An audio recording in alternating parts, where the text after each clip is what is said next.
I knew I was going to talk about this topic, so I talked to some of my folks about the conversations that they've been having with consumers who are working within retail, as well as had some reflection on some of my clients when it comes to their work and their struggles, so to speak, when it comes to retail labor and restaurant labor. And so I think there's a couple things to talk about. One was, I think it's just to kind of, and I don't think anyone here probably has these misconceptions, but it's easy for folks to think about labor being I wouldn't say a simple topic, or what's causing the labor constraints to be a simple topic. You will hear in the media that it's due to federal or state benefits, which that's really simplifying it down to too much. And in fact, when you look at some of the data that's out there, and I don't have pretty charts like Susan had, but when you look at the data that's out there, you see that even within states that have let up on the benefits, you have not seen an increase in of the labor market. So you're definitely seeing that it's a much more complicated issue than that. So as we've been talking to folks about why they're either leaving, their positions, and I mean this within a sense of those that are leaving retail or those that are leaving food service or whatever. What's interesting is the things that they're talking about are not the things I think that a lot in the media are talking about. I mean, the number one thing that I've heard, and a number of folks that I work with have heard, is number one, pandemic burnout. That's like the number one thing. These are folks that have had to work on the front lines. And I mean, they're working at a Petco or, or something like that, or they're working in a restaurant and they're having to do short staff, and they're having to work long hours, and it's just burning them out. So that's like the first thing that you'll hear most often when you hear why are you leaving, is burnout. The second thing, which I thought was interesting, or the second thing that I've heard, is childcare.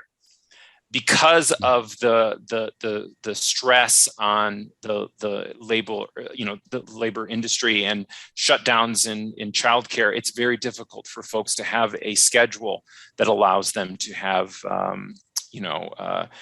go to work and also have a child, that they can't drop off at a daycare center or can't drop off at a school, if that case may be. So I think that I tell you all that because I think that the solution to all of this will not be as simple as the pandemic letting up.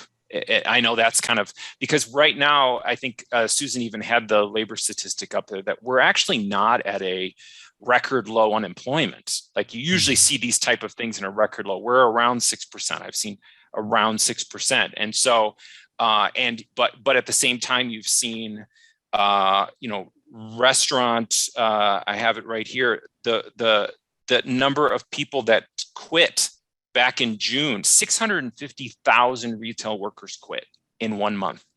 That's the largest the labor industry has seen in 20 years. So even though it's a low unemployment rate and you're seeing those type of things, but at the same time, you're also seeing, and these are just interesting statistics, restaurants had 1 million job openings in April. Okay, that's twice as many as a year previous.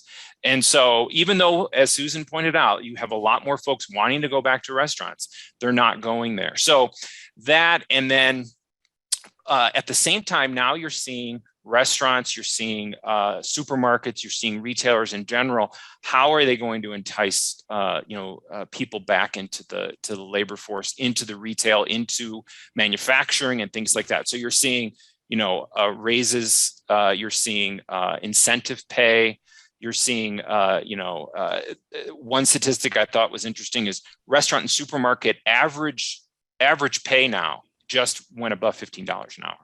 Wow. So just went back. So I think that what's interesting. So what I see for the future is a lot more flexibility, at least in the short term, a lot more flexibility in schedules, because that's another thing that you're hearing from a lot of people in the labor force is that the work that they're leaving did not have flexibility.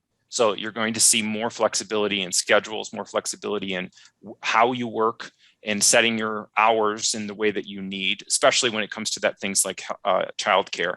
But the other thing is you're already starting to see this, a lot more benefits being given to workers. Like, so for example, Target offering college tuition pay, and you're seeing Walmart do that. McDonald's is doing that.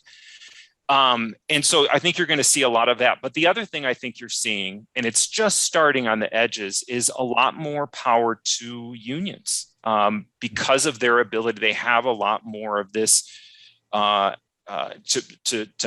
be blunt about it, a lot more anger in the part of some retail workers, some manufacturing workers. And so there's a little bit more power there now behind the unions in order to negotiate these type of things. But the other thing, I think that's on the short term.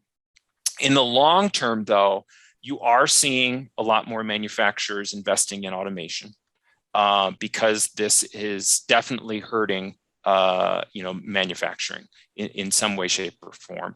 I mean, you're seeing meat consumption rise, but at the same time, you're seeing the lack of the ability to get workers in these locations. And I'm hearing from clients, both in meat manufacturing as well as in grocery, that they're trying as hard as possible to maintain the most skilled workers in both sides. And so what that I mean is, within grocery, you're paying more to the people that work behind the meat counter, behind the deli counter, because those are hard to retrain. And the same thing in the meat manufacturing industry. Some of the people that are doing specialty cuts, things like that, those are hard to train. You're trying to make sure you maintain those. But at the same time, these folks know that it's going to be difficult to keep that up in the future. So you are seeing more investment. So I think this is the same thing with with labor.